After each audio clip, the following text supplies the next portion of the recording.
अब दुनिया भर के बाजारों में तेजी है, अमेरिका में देखिए आप, भारत में देखिए आप, एकदम न्यू हाईस पे हाई लगा रहे हैं। क्यों, ऐसा क्या बदल गया?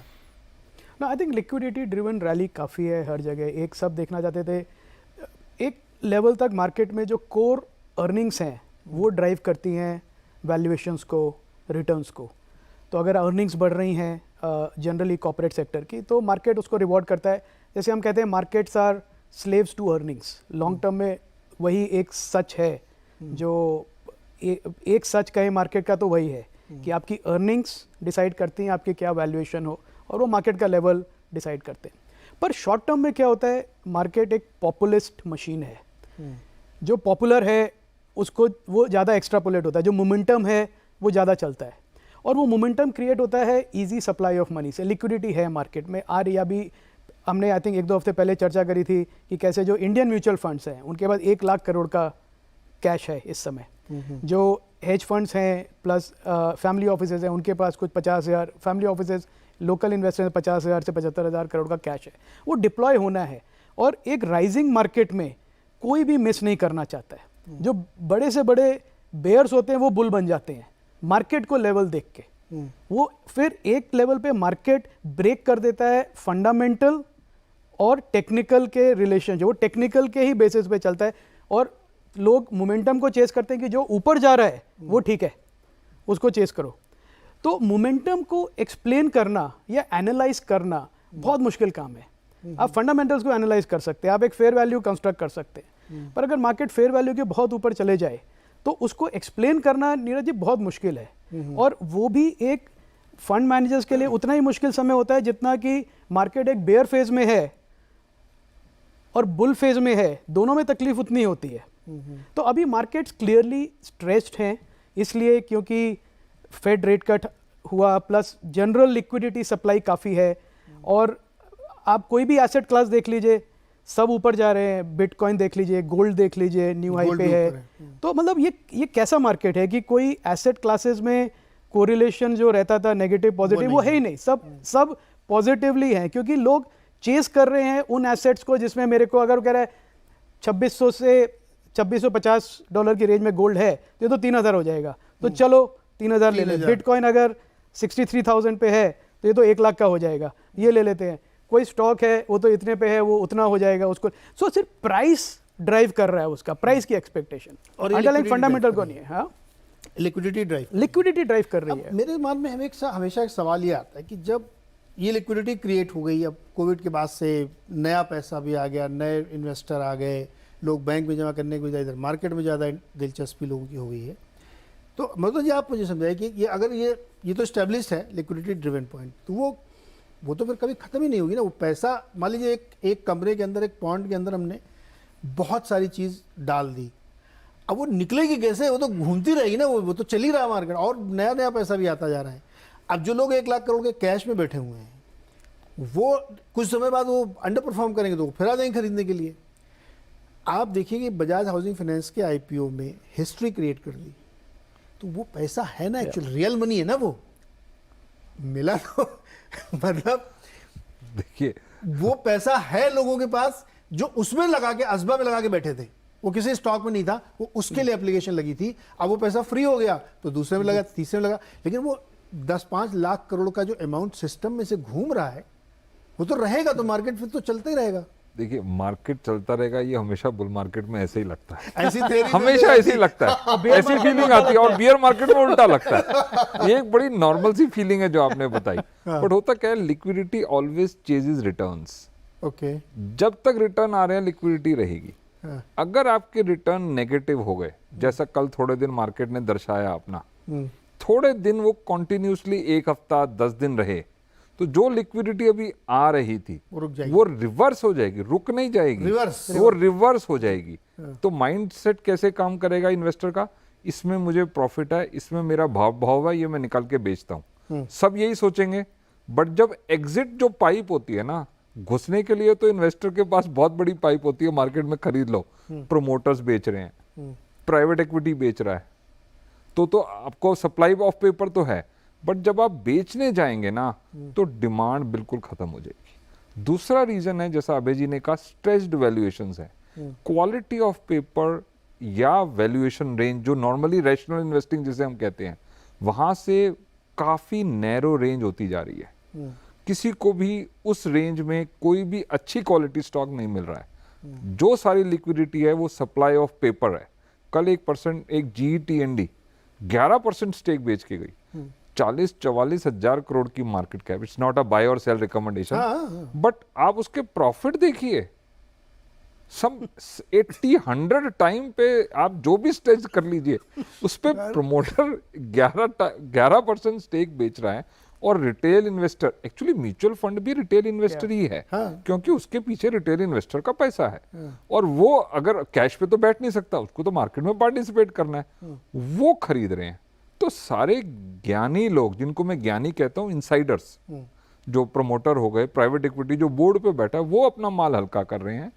और हम जो अज्ञानी या जो रिटेल इन्वेस्टर, स्मार्ट इन्वेस्टर, जो न्यू क्लास इन्वेस्टर है, वो खरीद रहे हैं। मुझे लगता है क्वालिटी ऑफ पेपर कम होती जा रही है, वैल्यूएशंस बहुत ज्यादा स्ट्रेच्ड हैं, और ये एक बहुत बड़ा सिग्नल होता है। आप कुछ भी नहीं जानते ना, जहां पे इनसाइडर्स इतनी हैवी सेलिंग कर रहे हो ना, आप समझ लिए कहीं ना कहीं बीच में प्रॉब्लम है। कब आएगी वो तो कहना मुश्किल है। 80,000 करोड़ प्रमोटर ने बेचा है, 80,000 करोड़ का माल, और सब खप गया।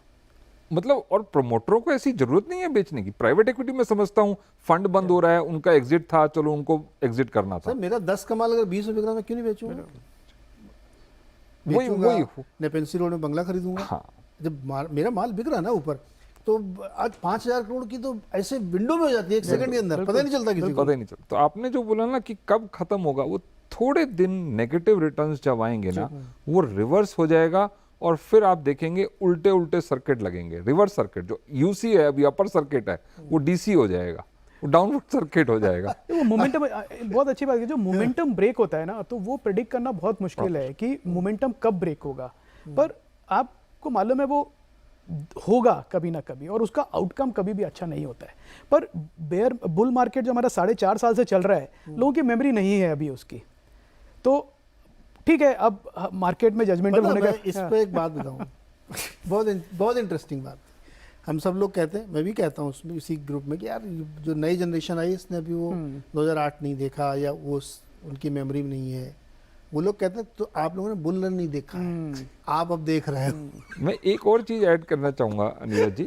सबके पोर्टफोलियोज, जो लोग सिप करते थे या पीएमएस में या एआईएफ में, या जो इन्वेस्टमेंट करते थे, उनकी IRRs अभी 25-30% दिख रही है, 5, 10, 12, 15 साल की।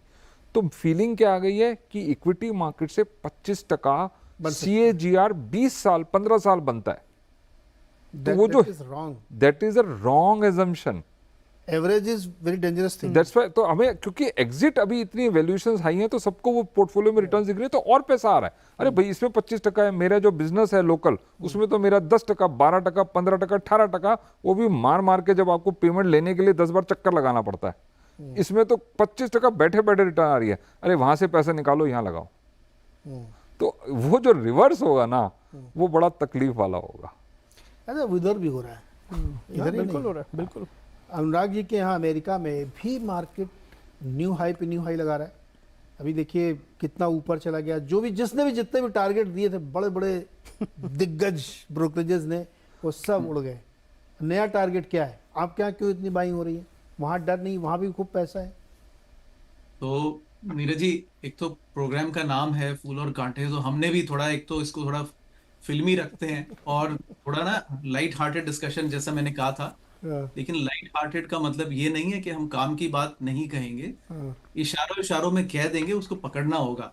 अभी जो अरुण जी जो कह गए ना पिछले 4-5 मिनट में, मतलब उसमें बड़ा सार है इन्वेस्टिंग का। जिन्होंने जो मिस कर गए, उसको प्लीज यूट्यूब में जाके दोबारा रिवाइंड करके सुने ध्यान से।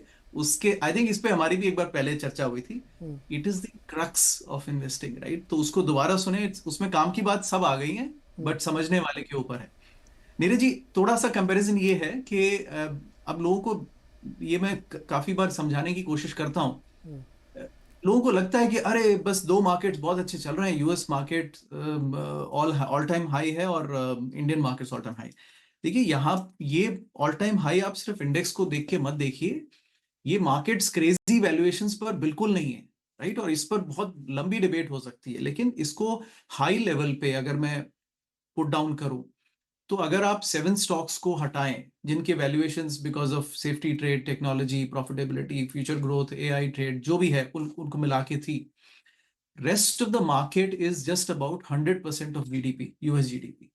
उसको कभी भी महंगा नहीं कहा जाता, और बार्गेन्स ही बार्गेन्स हैं यूएस मार्केट में, right. It is very tempting bargains, और वो पिछले 1 साल से चल रहे हैं, उनमें कोई तकरीबन फर्क नहीं आया। अब उनमें थोड़ा उछाल आया 10-1% का, but there is a huge revival to be happening, waiting to happen. तो आप अभी देखेंगे कि आपने बोला है वो इंडेक्स के टारगेट्स नहीं बढ़ाए, देखिए आप देखेंगे कि इंडेक्स वही रहेगा 58 से 6000 के बीच में, लेकिन अंदर अंदर में सेक्टोरल चेंज हो जाएगा।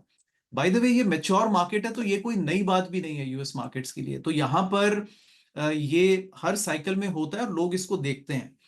एक बड़ा मेजर एलिमेंट है नीरज जी कि मैच्योर मार्केट में बैलेंसिंग फोर्सेस होती हैं। तो यहां पर जैसे एक 60-40 पोर्टफोलियो बहुत पहले से पॉपुलर है, which is 40% bonds and 60% equity, और वो आज भी कारगर है। और वो क्यों है? क्योंकि मार्केट ये क्वेश्चन नहीं पूछता है कि मैं 40% बॉन्ड्स में क्यों रखूं। जो सवाल बहरहाल इंडिया में लोग पूछते हैं कि नहीं ये एफडीज और बॉन्ड्स में रखना ही क्यों है पैसा, क्योंकि मैच्योर मार्केट ये जानता है कि ये साइक्लिकल होता है और चीजें पलटती रहती हैं, और ये आज भी वैलिड है। अब अगर 401 के इन्वेस्टमेंट्स हैं तो वो भी 70-30, 80-20, 60-40 में इन्वेस्टेड हैं, डेट में भी और इक्विटी में भी, क्योंकि लोग मैच्योरिटी से समझ चुके हैं उस चीज को। चलिए, अगर वो बुलिश रिटेल इन्वेस्टर्स आते हैं तो पेंशन फंड्स एक पोजीशन हर साल डिसाइड करते हैं, कई बार वो 50 डेट और 50 इक्विटी भी कर लेते हैं। तो बैलेंसिंग फोर्सेस में जहां रिटेल बाइंग आती है वहां रिटेल सेलिंग भी आ जाती है। तो मार्केट एक क्रेजी लेवल्स पे, आई मीन इंडिविजुअल स्टॉक्स को छोड़ के वहां लेवल पे नहीं जाता है। इंडिया में समहाउ आई फील वो क्रेजी, वो बैलेंसिंग फोर्सेस नहीं है इस समय पे, बिकॉज हाई लेवल पे अगर आप देखें तो बाकी अरुण जी ने बात कही है, लेकिन broadly promoters and private equity and government is holding 55-60%, ये तीनों मिला करके, राइट। तो बाकी फिर सेलर्स तो they are not as knowledgeable कि वो इसको बीट कर पाए। तो आई थिंक वो जरूरत है बैलेंसिंग फोर्स की। ग्रीड एलिमेंट तो है बहुत, लेकिन फियर एलिमेंट अभी आएगा। एक एग्जांपल नीरज जी बहुत छोटा सा दूं, एनेक्डोट। वो लोग बहुत सारे ऐसे चर्चे, मैंने एक ऑपेड लिखा था ईटी में, काफी चर्चित हुआ कि 97 में 10,000 की एसआईपी करते तो 9 करोड़ होते आपके पास में आज, राइट। आई मीन व्हाट, एक तो मैंने ये उजागर किया कि 97 में 10,000 की मतलब लोगों की ग्रॉस तनख्वाहें नहीं होती थी, जिसका जो आप समझ रहे थे। एक तो नॉमिनल इफेक्ट ऑफ इन, आप मनी को ध्यान रखिए, 9 मतलब 2,000 रुपए सेव करने मुश्किल होते थे 97 में। दूसरी बात कि 97 में अगर आप देखें तो पिछले 3 साल के निफ्टी के रिटर्न्स थे 0% और एफडी देता था 12%। अब कौन आदमी है जो 97 में एसआईपी करके बैठा था? मुझे तो कोई ऐसा दिखा नहीं है, ना कोई था, क्योंकि कोई भी नहीं करेगा। तो अरुण जी ने जो बात कही ना कि ये जब एक बार 2 साल रिटर्न्स और 3 साल के रिटर्न्स एक बार फ्लैट भी होने दीजिए, फिर देखते हैं कहाँ इन्वेस्टिंग जाती है और कहाँ एसआईपी इन्वेस्टर इन्वेस्ट करता है। तो this will be very interesting experiment to watch. पता है, एक बहुत इंटरेस्टिंग अभय जी बात, जैसे यहाँ पे दर्शक जो लोग सुन रहे हैं वो लोगों उनको लग सकता है कि यार ये लोग पता नहीं क्या बात है, हाई पे मार्केट खड़ा और ये लेकिन हमारा ये काम है कि हम लोगों को अंदर की बातें बताएं। हमने लास्ट वीक भी ऐसा ही शो किया था। अब वॉरेन बुफे एप्पल बेच रहे हैं, दुनिया की सबसे वैल्यूएबल कंपनी, वो बैंक ऑफ अमेरिका बेच रहे हैं जी। तो अब भाई वक्त बताएगा कि कौन समझदार था कौन नहीं था, लेकिन उन्होंने बेचा, ये फैक्ट है, और अभी हाल में बेचा उन्होंने, और उसके बाद न्यू हाई लगाया वहाँ की मार्केट तो ये भी एक विचित्र सी बात है। अपने यहाँ आप देखिए पीएसयू मार्केट लाइफ हाई पे खड़ा है, पीएसयू डिफेंस नहीं चल रहा है। डिफेंस के स्टॉक ग्राफ दिखाइएगा, ऊपर से 40% तक नीचे टॉप से करेक्ट हो चुके हैं। मजे की बात है कि उसी बुल रन में कई सारे डिफेंस फंड भी लॉन्च हुए। अब ऑफ कोर्स कि वहां से वो भी नीचे आएंगे।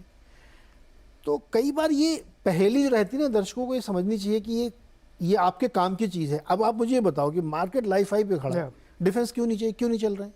40% करेक्शन, रिट्रेसमेंट हो गया ना, अब पलट जाना चाहिए फिर।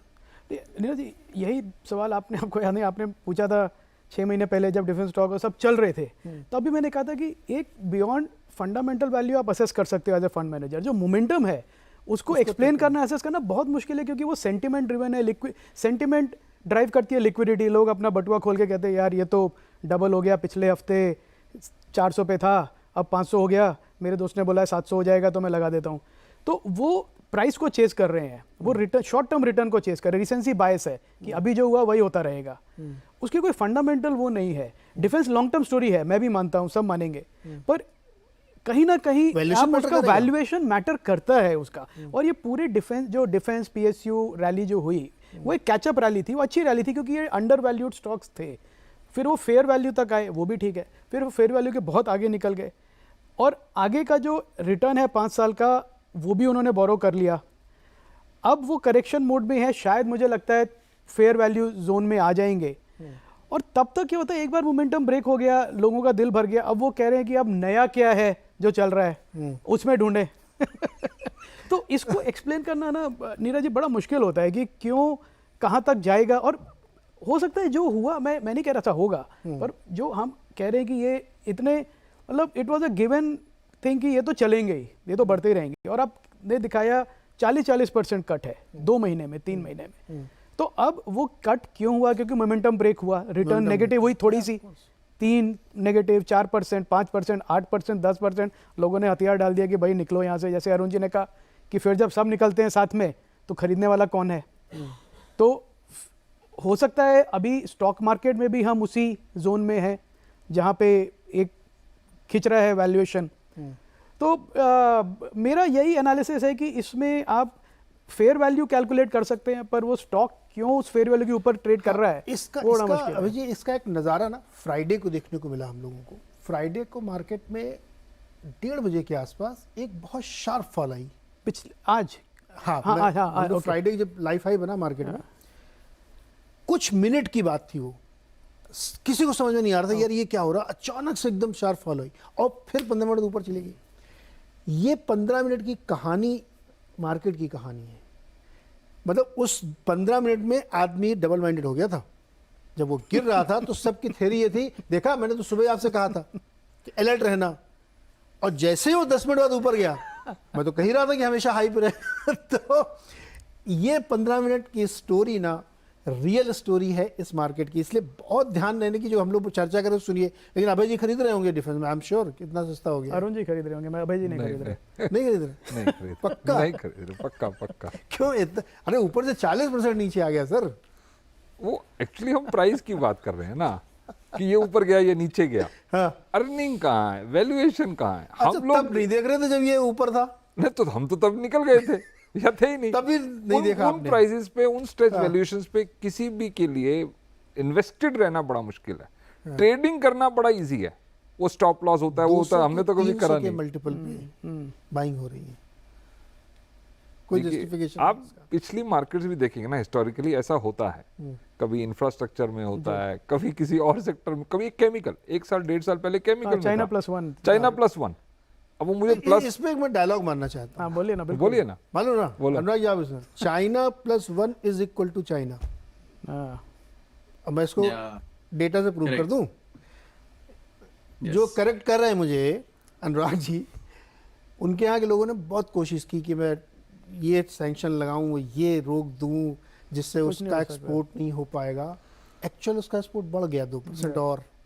पर वो इन्फ्लेशन है ना, चाइना से आपको नहीं, लोअर नहीं, कॉस्ट नहीं, आती नहीं, है, नहीं, नहीं, आपको लेना ही पड़ेगा, नहीं तो इन्फ्लेशन बढ़ जाएगी। उसने बहुत स्मार्टली इस पूरी थ्योरी को प्ले किया है।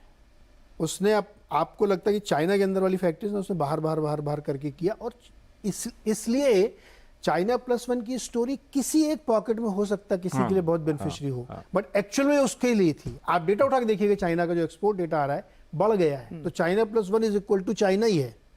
कोई उसका बहुत बड़ा फायदा ले गया हो ऐसा अभी तक नहीं हुआ है। और एक डेटा मुझे किसी ने बताया, मुझे तो बहुत इंटरेस्टिंग लगा कि चाइना ने अपने इंडस्ट्रियल और मैन्युफैक्चरिंग सेक्टर को फंड करने के लिए $1.9 ट्रिलियन लास्ट 4 ईयर्स में दिए हैं, और हमारे पूरी बुक बैंकिंग की $1.9 ट्रिलियन की है। उसने सिर्फ एक सेगमेंट को दिया है, हाउसिंग की तो अभी तो बात ही नहीं कर रहा वो, तो वो उस लेवल पे खेल रहा है। तो ये वाली थ्योरी तो भाई बहुत इंटरेस्टिंग है, लेकिन ये समझना चाहिए कि भाई ये हो क्या रहा है। तो दरअसल ये चर्चा हम लोग इसीलिए यहाँ पे लेके आए कि लाइफ हाई पे खड़े हुए मार्केट में भी डिफेंस के स्टॉक में लोगों की दिलचस्पी कमी, जो आपने बात कहा ना कि अब थोड़ा कुछ नया देखते हैं यार, हो गया उसमें, बहुत कमा लिया उसमें से। तो अगर ऐसे में कोई जो आदमी बहुत ऊपर लेके बैठा होगा, वो उसको बहुत लंबा इंतजार करना पड़ सकता है। फंडामेंटल अच्छे हैं, आप 5, 8, 10 साल की ऑर्डर बुक्स हैं, लेकिन उसको एग्जीक्यूट करना फिर जस्टिफाई करने में समय लगेगा। तो ये बुल मार्केट की टिपिकल ट्रैप भी होती है कई बार कि आपने 200 के मल्टीपल पे स्टॉक खरीदा है, तो अब वो टाइम करेक्शन लेगा। स्टोरी सब कुछ अच्छी है, लेकिन जस्टिफाई करने के लिए टाइम करेक्शन में मार्केट जा सकता है। ऐसे कई बैंकिंग एंड फाइनेंशियल स्टॉक्स हमारे यहाँ उस जोन में अभी भी हैं जिस जोन की बात मैं कर रहा हूँ। इसको और डिटेल में डिस्कस करेंगे छोटे से ब्रेक के बाद।